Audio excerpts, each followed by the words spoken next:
고요한 새벽. 아직 동이 트기도 전에 푸르스름한 어둠이 창문 너머로 스며드는 시간이었습니다. 사방이 잠든 그 시간에도 박선희 명인의 부엌만은 환하게 불이 켜져 있었습니다. 75해를 살아온 김치 명인 박선희에게 부엌은 단순한 공간이 아니었습니다. 평생을 바쳐온 그녀의 성전과도 같은 곳이었고 그녀의 손맛과 철학이 고스란히 배어있는 신성한 장소였습니다. 공기 중에는 잘 익은 김치의 상쾌한 향과 함께 은은한 마늘과 소금 내음이 정갈하게 감돌았습니다. 모든 것이 제자리에 정돈된 부엌은 그녀의 삶처럼 한치의 흐트러짐도 없었습니다. 박선희는 막 잠에서 깨어 차가운 마룻바닥에 발을 디디고 있었습니다. 나이가 들면서 새벽잠이 줄어든 탓이었습니다. 바로 그때 며느리 오지은이 조심스럽게 부엌으로 들어섰습니다. 48의 며느리는 언제나처럼 단정한 모습으로 두 손에는 따뜻한 김이 오르는 사기 그릇을 소중하게 들고 있었습니다. 그녀의 얼굴에는 시어머니를 위하는 살가운 미소가 걸려 있었습니다. 어머니, 밤새 편안하셨어요. 요즘 부쩍 기력이 없어 보이셔서 제가 특별히 다렸어요. 귀한 약재를 듬뿍 넣었으니 한 방울도 남기지 마시고 드셔요. 지윤의 목소리는 꿀처럼 달콤했습니다. 박선희는 그런 며느리의 정성이 고마워 희미하게 웃으며 그릇을 받아들었습니다. 며느리가 영양사 출신이라는 사실은 늘 든든하게 느껴졌습니다. 따뜻한 온기가 주름진 손을 통해 온몸으로 퍼져나갔습니다. 쌉쌀하면서도 향긋한 약재의 향이 코끝을 기분 좋게 간지렸습니다. 박선희는 한순간의 의심도 없이 탕약을 천천히 마시기 시작했습니다. 하지만 마지막 한 모금을 넘긴 순간 이상한 기운이 온몸을 덮쳐왔습니다. 뱃속에서부터 시작된 기묘한 열기가 팔다리로 무겁게 퍼져나갔습니다. 마치 손과 발에 젖은 손뭉치를 매달아 놓은 것처럼 몸이 천근만근 가라앉기 시작했습니다. 눈앞의 풍경이 안개가 낀 것처럼 흐릿해지고 귓가에서는 자신의 심장 소리가 북소리처럼 느리고 둔탁하게 울렸습니다. 이게 어찌된 일인가? 그저 늙어서 기운이 없는 탓인가 생각하며 몸을 가누려 애쓰던 바로 그 순간이었습니다. 적막한 새벽의 고요를 찢는 듯한 소리가 주머니 속에서 미친 듯이 울려 퍼졌습니다. 간신히 손을 뻗어 휴대폰을 꺼내들자 화면에는 아들 강민석의 이름이 떠 있었습니다. 힘겹게 전화를 받자마자 전화기 너머로 아들의 다급하고 절박한 외침이 터져나왔습니다. 엄마, 그거 마시면 안 돼요. 제발, 마시지 마세요. 그거 약 아니에요. 독이란 말입니다. 하지만 아들의 절규는 이미 늦어버린 메아리일 뿐이었습니다. 박선희의 손에서 휴대폰이 힘없이 바닥으로 떨어졌습니다. 그녀의 눈에 비친 마지막 광경은 싸늘하게 굳은 표정으로 자신을 내려다보는 며느리 지윤의 얼굴이었습니다. 방금 전까지 꿀처럼 달콤한 미소를 짓고 있던 그 얼굴에는 이제 아무런 감정도 남아있지 않았습니다. 오직 차가운 무관심만이 서려 있을 뿐이었습니다. 그리고 바로 그 순간 지윤의 입가에 스친 아주 희미한 미소를 마지막으로 박선희의 의식은 끝을 알 수 없는 깊은 어둠 속으로 서서히 잠겨들었습니다. 이 끔찍한 순간은 이야기의 시작이 아니라 오랫동안 물밑에서 곪아왔던 갈등의 끝이었습니다. 모든 것을 제대로 이해하기 위해서는 시간을 몇 주 전으로 되돌려 보아야만 합니다. 여러분, 안녕하세요. 방금 보신 이야기가 앞으로 어떻게 펼쳐질지 궁금하지 않으신가요? 한평생을 바쳐 가족을 위해 헌신한 어머니에게 어찌하여 이런 끔찍한 일이 벌어진 걸까요? 이 이야기의 끝이 궁금하시다면 지금 바로 화면 아래의 구독 단추를 꾹 눌러주세요. 여러분의 구독과 좋아요는 제가 더 좋은 이야기를 만드는 데 큰 힘이 됩니다. 그리고 어느 고장에서 제 이야기를 듣고 계신지도 궁금하네요. 댓글로 여러분이 계신 도시의 이름을 남겨주시면 제가 찾아가서 반갑게 인사드리겠습니다. 자, 그럼 이제 시간을 조금 앞으로 돌려 모든 비극의 씨앗이 뿌려지기 시작한 그날의 이야기 속으로 함께 들어가 보겠습니다. 몇 주 전, 서울의 심장부인 광장시장은 이른 아침부터 사람들로 북적였습니다. 온갖 맛있는 냄새와 활기찬 목소리가 뒤섞여 시장 전체가 살아 숨쉬는 것 같았습니다. 그 시장의 가장 좋은 자리에 세월의 흔적이 묻어나는 큼직한 간판 하나가 자랑스럽게 걸려 있었습니다. 대통령상 수상, 박선희 명인의 김치라는 글씨는 그녀가 살아온 인생의 자부심 그 자체였습니다. 가게 앞에는 명인의 손맛을 보기 위해 전국 각지에서 찾아온 손님들이 길게 줄을 서 있었습니다. 75의 박선희는 투박하지만 정교하고 빠른 손놀림으로 붉은 양념을 배추에 정성껏 버무리고 있었습니다. 그녀의 주름진 손끝에서 만들어지는 김치는 단순한 음식이 아니었습니다. 그것은 대한민국이 인정한 예술이었고 그녀의 인생이 담긴 작품이었습니다. 하지만 최근 들어 그녀는 예전 같지 않음을 느끼고 있었습니다. 밤새 김치를 담그고 나면 다음날 아침 무릎이 시큰거렸고 무거운 배추 상자를 나를 때마다 허리에서 삐걱거리는 소리가 났습니다. 세월은 명인에게도 비켜가지 않는 모양이었습니다. 그날 저녁 일을 마친 박선희는 온 가족이 모인 저녁 식탁에 앉았습니다. 식탁에는 며느리 지윤이 차린 맛깔스러운 음식들이 가득했지만 어쩐지 분위기는 조금 무거웠습니다. 아들 강민석은 벌써 50살이 되었지만 몇 해 전 사업에 크게 실패한 이후로 이렇다 할 일 없이 집에서 시간을 보내고 있었습니다. 한때는 듬직했던 아들의 어깨가 이제는 축 처져 보이는 것이 박선희는 늘 마음이 아팠습니다. 영양사로 똑 부러지게 일하던 며느리 지우는 시어머니 가게 일을 돕는다는 구실로 일을 그만두었지만 실제로는 가게에 얼굴만 비출 뿐이었습니다. 박선희는 애써 웃으며 입을 열었습니다. 나도 이제 나이가 찼으니 이 가게랑 집을 슬슬 정리해야 할까 보다. 평생 고생만 한 너희에게 이제라도 편안한 삶을 찾아줘야지. 그녀의 말은 진심이었습니다. 가족을 위해 평생을 바쳤으니 마지막 남은 재산마저 자식들을 위해 쓰는 것이 당연하다고 생각했습니다. 그 말을 듣는 순간 아들 민석의 눈이 순간적으로 반짝이는 것을 박선희는 놓치지 않았습니다. 아들은 금세 표정을 바꾸며 말했습니다. 어머니, 그런 말씀 마세요. 아직 얼마나 정정하신데요. 어머니 없는 김치가게는 상상도 할 수 없습니다. 하지만 그의 목소리에는 진심 어린 걱정보다는 다른 속내가 숨겨져 있는 듯 했습니다. 며느리 지유는 더욱 살갑게 다가와 시어머니의 손을 잡았습니다. 어머니, 건강 걱정은 하지 마세요. 제가 옆에서 잘 챙겨드릴게요. 제가 괜히 영양사였겠어요. 어머니 기력에 좋은 것들로만 매일 정성껏 준비해드릴게요. 지윤의 상냥한 목소리는 의심할 여지 없이 다정하게 들렸습니다. 하지만 그 다정함 뒤에 가족 모두의 운명을 뒤흔들 거대한 계획이 조용히 싹트고 있다는 사실을 그때는 아무도 알지 못했습니다. 그저 평범해 보였던 그날 저녁, 식탁에서의 대화가 바로 모든 비극의 시작이었습니다. 그날 이후 며느리 지윤의 정성은 극진해졌습니다. 그녀는 약속대로 매일 아침 해가 뜨기도 전에 일어나 시어머니를 위한 특별 탕약을 정성껏 다렸습니다. 부엌에는 이름 모를 약재들이 풍기는 쌉쌀한 향기가 늘 가득했습니다. 지윤은 언제나 환한 미소를 지으며 말했습니다. 어머니, 기력 회복에 아주 좋은 거예요. 제가 아는 한의원 원장님께 특별히 부탁해서 구한 귀한 약재랍니다. 박선희는 그런 며느리의 지극정성에 처음에는 감동했습니다. 하지만 하루 이틀 시간이 지날수록 몸에서는 이상한 신호가 나타나기 시작했습니다.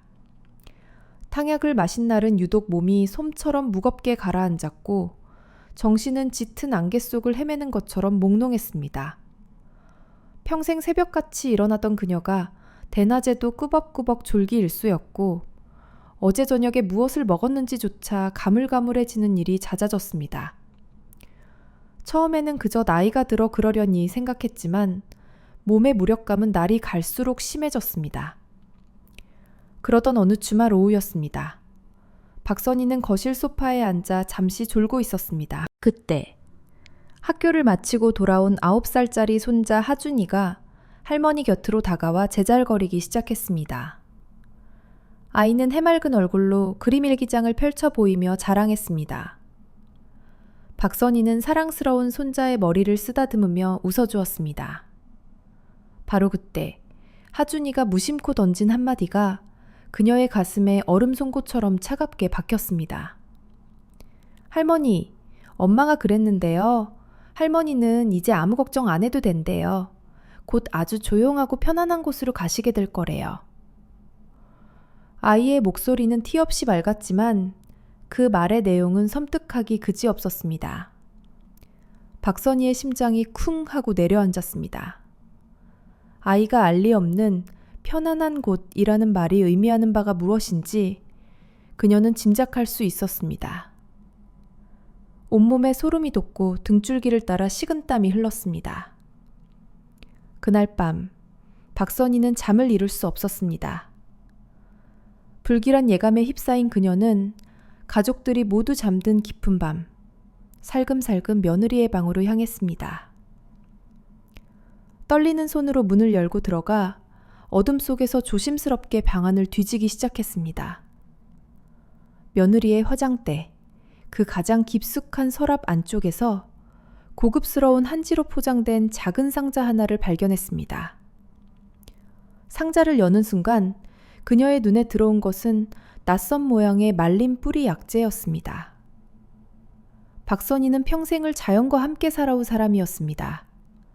그녀는 한눈에 그것이 무엇인지 알아볼 수 있었습니다.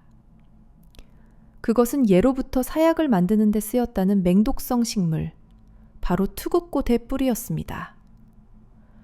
아주 적은 양으로도 사람의 목숨을 앗아갈 수 있는 무서운 독초였습니다. 박선희는 차갑게 식어가는 손으로 투구꽃 뿌리를 쥔 채 그 자리에 얼어붙었습니다. 설마 내 며느리가, 내 아들이, 아니야, 절대 그럴 리가 없어. 그녀는 속으로 몇 번이고 되뇌었지만 손안에 들린 서늘한 독초의 감촉은 끔찍한 현실을 분명하게 알려주고 있었습니다. 그녀는 창밖을 보았습니다. 달빛 아래 마당에서 아들과 다정하게 이야기를 나누는 며느리의 그림자가 보였습니다. 그 이중적인 모습이 악마처럼 느껴지는 순간이었습니다. 다음날 아침, 박선희는 밤새 뜬 눈으로 고민한 끝에 아들 강민석을 조용히 불렀습니다. 그녀는 떨리는 손으로 어젯밤 며느리의 방에서 찾아낸 투구꽃 뿌리가 담긴 상자를 내밀었습니다. 평생 의지해온 하나뿐인 아들이었기에 아들만큼은 진실을 믿어줄 것이라고 굳게 생각했습니다. 그녀는 간절한 목소리로 아들에게 모든 사실을 털어놓았습니다. 민석아, 이걸 좀 보거라. 네 아내가 매일 아침 나에게 주는 탕약에 이걸 넣고 있는 것 같다. 이걸 마신 날부터 내 몸이 이상해졌어. 제발 정신 차려라. 네 아내가 네 어미를 해치려 하고 있단 말이다. 그녀의 목소리에는 절박함과 두려움이 뒤섞여 있었습니다. 하지만 아들의 반응은 그녀의 기대를 무참히 짓밟았습니다. 민석은 투구꽃 뿌리를 잠시 들여다보더니 이내 귀찮다는 듯이 상자를 테이블 위에 던져버렸습니다. 그의 얼굴에는 어머니에 대한 걱정 대신 짜증과 불신만이 가득했습니다. 어머니, 제발 그만 좀 하세요. 지윤이가 어머니 건강을 얼마나 챙기는데 그런 끔찍한 의심을 하세요. 요즘 부쩍 기억력도 없으시고 엉뚱한 말씀을 자주 하시더니 이제는 하다하다 아내까지 나쁜 사람으로 만드시는 겁니까? 아들의 차가운 말 한마디 한마디가 비수처럼 박선희의 가슴에 박혔습니다. 바로 그때 방 안으로 들어온 며느리 지윤은 이 상황을 보고는 금방이라도 울음을 터뜨릴 것처럼 슬픈 표정을 지었습니다. 그녀는 눈물을 글썽이며 말했습니다. 어머니, 제가 어떻게 어머니께 그런 짓을 하겠어요. 저는 정말 어머니를 제 친어머니처럼 생각하고 모셨는데 너무 서운해요. 며느리의 능숙한 연기에 아들은 완전히 넘어가 버렸습니다. 그는 오히려 아내를 감싸 안으며 어머니를 나무랐습니다. 유일한 희망이었던 아들에게마저 철저히 외면당한 박선희는 그 순간 완벽하게 혼자가 되었습니다. 그녀는 자신의 집에서 자신의 가족에게 둘러싸여 철저히 고립되었습니다. 그날 이후로 집안의 모든 것은 달라졌습니다.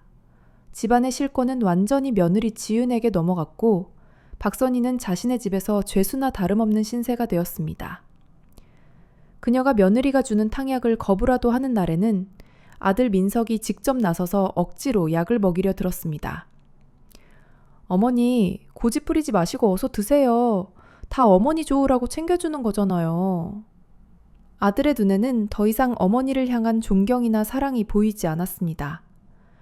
그저 귀찮은 늙은이를 대하는 듯한 무심함만이 가득했습니다. 박선희는 이제 저항할 힘조차 남아있지 않았습니다. 하루는 힘없이 방에 누워 창밖을 바라보는데 낯선 사람들이 아들 내외와 함께 집 마당을 둘러보고 있는 모습이 보였습니다. 그들은 집의 크기를 재고 기둥을 살펴보며 무언가 심각하게 이야기를 나누고 있었습니다. 부동산 중개인이라는 것을 한눈에 알 수 있었습니다. 아들과 며느리가 벌써부터 그녀의 집을 팔아치울 궁리를 하고 있다는 사실을 깨닫자 박선희는 더 이상 눈물조차 나오지 않았습니다. 평생을 바쳐 이룬 모든 것이 모래성처럼 허물어지는 것을 그저 망연자실하게 지켜볼 수밖에 없는 지옥 같은 날들이었습니다. 그렇게 희망 없이 하루하루를 버텨내던 박선희에게 운명의 날이 찾아왔습니다. 바로 이야기의 첫 장면이었던 그날 새벽이었습니다. 며느리가 건넨 탕약을 마시고 쓰러지기 직전 아들 강민석에게서 걸려온 전화 한 통이 모든 것을 바꾸었습니다. 아들의 절규를 통해 자신이 마신 것이 단순한 약이 아닌 목숨을 노린 독약이었음을 명확히 확인한 순간이었습니다. 구급차의 요란한 소리를 들으며 병원으로 실려가는 동안 박선희의 의식은 흐릿한 안개 속을 헤매고 있었습니다. 죽음의 그림자가 바로 눈앞까지 다가왔음을 느꼈습니다. 하지만 그 차갑고 어두운 죽음의 문턱에서 그녀의 마음속에서는 오히려 뜨거운 불꽃 하나가 타오르기 시작했습니다. 이렇게 허무하게 죽을 수는 없다. 내 평생을 바쳐 이룬 모든 것을 저 악독한 며느리와 어리석은 아들에게 빼앗긴 채 눈을 감을 수는 없다. 반드시 살아남아 내 인생을, 내 자존심을 되찾고 말겠다. 그 결심은 꺼져가던 생명의 불씨를 다시 살려내는 기적을 만들었습니다. 며칠 후 박선희는 기적적으로 목숨을 건졌습니다. 의사들은 천운이 따랐다고 말했지만 그녀는 그것이 자신의 강인한 삶의 의지 덕분임을 알고 있었습니다. 병원에서 퇴원하여 집으로 돌아온 그날부터 박선희는 완전히 다른 사람이 되었습니다. 그녀는 치밀하고 무서운 연기를 시작했습니다. 독의 후유증으로 기억을 대부분 잃고 말과 행동이 어눌해진 노인 행세를 하기 시작한 것입니다. 때로는 손자의 이름도 기억 못하는 척했고 때로는 허공을 보며 혼잣말을 중얼거리기도 했습니다. 아들 내외는 그런 그녀의 모습을 보고는 이제 정말로 어머니가 예전의 총명함을 모두 잃고 쓸모없는 폐인이 되었다고 믿었습니다. 그들의 눈에는 안도감과 함께 노골적인 경멸이 서려 있었습니다. 박선희는 그 모든 것을 속으로 삼키며 기회를 기다렸습니다. 밤이 깊어 가족들이 모두 잠들면 그녀는 자신의 방에서 몰래 오랜 친구이자 신뢰하는 변호사에게 연락을 했습니다. 그녀의 목소리는 더 이상 어눌하지 않았습니다. 얼음장처럼 차갑고 강철처럼 단단했습니다. 여보게, 내 부탁 좀 들어줘야겠네. 내 가게와 집안 곳곳에 아무도 모르게 아주 작은 녹음기와 촬영기를 설치해주게. 저들이 나누는 모든 대화와 행동을 하나도 빠짐없이 기록해야 하네.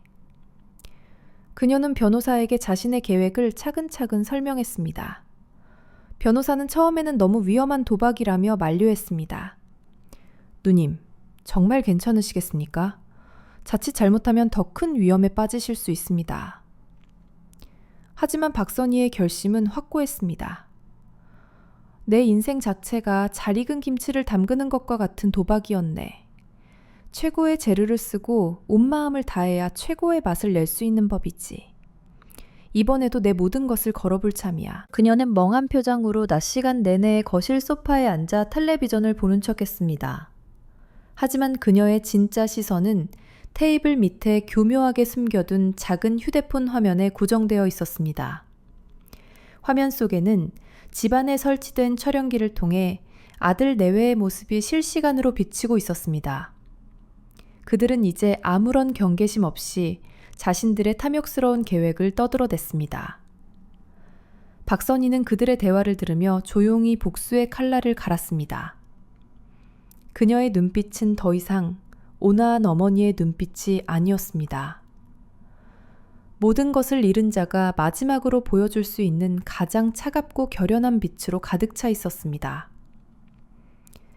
그렇게 며칠이 흐른 어느 날 아침, 박선희는 온 가족이 모인 식탁에서 아주 천천히 입을 열었습니다. 그녀의 목소리는 여전히 힘이 없고 어눌했지만 그 말의 내용은 모두를 깜짝 놀라게 하기에 충분했습니다. 내가 정신이 더 흐려지기 전에 내 손으로 마지막 김장을 한번 해야겠다. 그리고 그날 내 모든 재산을 너희에게 넘겨주마. 그녀는 마치 큰 결심을 한 듯 자신의 가게와 집, 그리고 통장에 있는 모든 돈이 적힌 서류를 내밀며 말했습니다. 변호사를 불러서 정식으로 유산 상속 계약서를 쓰고 도장을 찍을 것이니 그렇게들 알거라. 이 말을 듣는 순간 아들 강민석과 며느리 오지은의 얼굴에는 숨길 수 없는 기쁨의 빛이 번졌습니다. 드디어 그들이 기다리던 때가 왔다고 생각한 것입니다.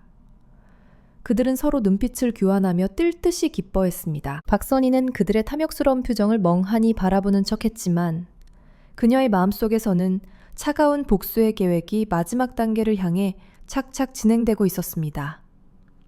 마침내 김장을 담그기로 약속한 날이 되었습니다. 박선희는 이른 새벽부터 일어나 부엌에서 분주하게 움직였습니다. 그날 그녀가 준비한 김장 재료는 평소와는 조금 달랐습니다. 최고급 배추와 고춧가루, 신선한 해산물과 함께 누구도 그 정체를 알 수 없는 특별한 재료들이 조용히 준비되고 있었습니다. 며느리 지우는 시어머니의 마지막 김장이라는 생각에 신이 나서 옆에서 거들었습니다. 그녀는 가식적인 목소리로 말했습니다. 어머니, 마지막까지 이렇게 힘쓰시면 어떡해요.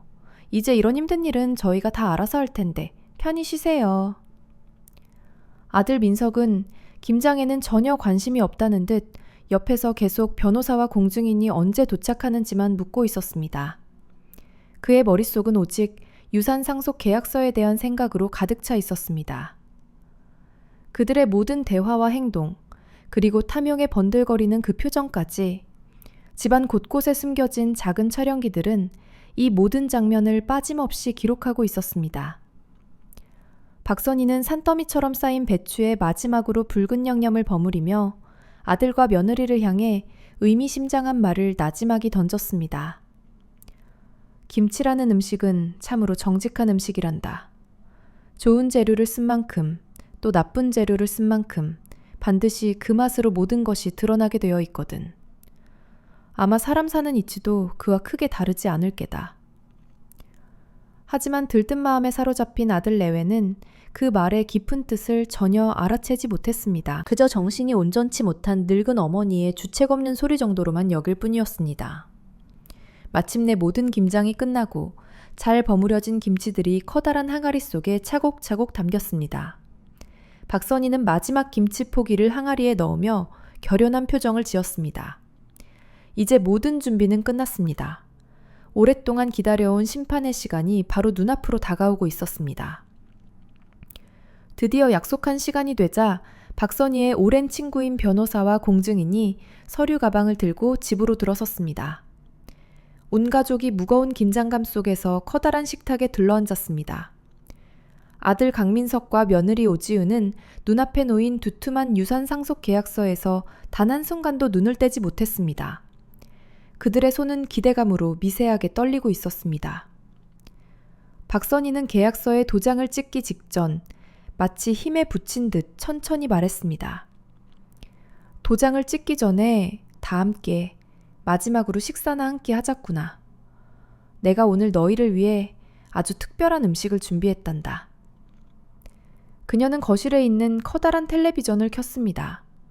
아들 레웨가 의아한 표정으로 쳐다보자 그녀는 멍한 표정으로 말했습니다. 내가 요즘 기억력이 하도 없어서 우리 가족의 소천한 모습을 잊지 않으려고 좀 찍어두었다. 그리고는 손에 든 작은 기계를 누르자 화면에는 지난 몇 주간 아들 레웨가 집안에서 나누었던 모든 대화가 생생하게 흘러나오기 시작했습니다. 시어머니를 독살하려던 끔찍한 계획, 재산을 처분하여 어디에 쓸 것인지에 대한 탐욕스러운 대화, 그리고 정신이 온전치 못한 어머니를 결국에는 외딴 요양원에 버릴 것이라는 잔인한 계획까지. 그들의 추악한 민낯이 하나도 빠짐없이 화면 가득 펼쳐졌습니다. 아들 레웨의 얼굴은 순식간에 하얗게 질려갔습니다. 지윤이 자리에서 벌떡 일어나 모든 것을 부정하며 소리치려는 바로 그 순간, 박선희는 식탁 위로 작은 약재 봉투 하나를 조용히 던졌습니다. 그 안에는 바싹 마른 투구꽃 뚜리가 들어있었습니다. 박선희는 더 이상 어눌한 노인의 모습이 아니었습니다. 그녀의 눈빛은 서리빨처럼 차가웠고 목소리는 천둥처럼 단호했습니다. 네가 나에게 매일 아침 정성껏 바치던 그 탕약의 맛이 바로 이 맛이었더냐? 너희는 내 평생의 땀과 눈물이 담긴 저 김치는 쳐다보지도 않고 고작 이따위 독초가 탐이 났던 것이냐? 모든 것이 탄로 나자 아들 민석은 그 자리에 무릎을 꿇고 오열하기 시작했습니다. 엄마, 제가 정말 잘못했어요. 엄마 제발 용서해 주세요. 하지만 박선희는 싸늘하게 고개를 저었습니다. 이제 와서 나를 엄마라 부르지 마라. 내 아들은 오늘 이 자리에서 죽었다. 바로 그때 집 현관문이 조용히 열리며 제복을 입은 경찰들이 들어왔습니다. 모든 것은 박선희가 계획한 대로였습니다. 체포되어 끌려가는 아들과 며느리의 마지막 모습을 그녀는 아무런 표정 없이 차갑게 지켜볼 뿐이었습니다. 그로부터 1년이라는 시간이 흘렀습니다. 광장시장의 가게 간판은 박선희의 정직한 김치라는 이름으로 새롭게 바뀌어 있었습니다. 선희는 이제 직접 김치를 담가 팔지는 않았습니다. 감옥에 간 아들 대신 오랫동안 곁에서 묵묵히 자신을 도와왔던 성실한 젊은 직원에게 가게 운영의 모든 것을 맡겼습니다. 그녀는 이제 손자 하준이와 함께 소박하지만 더없이 평화로운 하루하루를 보내고 있었습니다. 그녀는 돈을 받고 김치를 파는 대신 동네 사람들을 자신의 집으로 초대해 마음의 김치를 함께 담그는 작은 교실을 열었습니다. 그곳에서 그녀는 단순히 김치 담그는 법만이 아니라 인생의 쓴맛과 단맛을 버무려 살아가는 지혜를 나누었습니다. 특히 부모의 잘못으로 큰 상처를 입은 어린 손자의 마음을 치유하고 자신처럼 가족에게 상처받은 사람들의 아픔을 따뜻하게 보듬어 주기 위함이었습니다. 어느 맑은 가을날, 그녀는 손자의 손을 잡고 마당에서 환하게 웃고 있었습니다. 그녀는 마음속으로 조용히 읊조렸습니다. 인생의 가장 쓴맛을 보고 난 후에야 비로소 정직한 맛이 얼마나 소중한지 깨닫게 되는구나. 세상에서 가장 맛있는 김치는 비싼 재료로 만드는 것이 아니라 진실하고 따뜻한 마음으로 만들어지는 법이라는 것을 이제야 알겠다.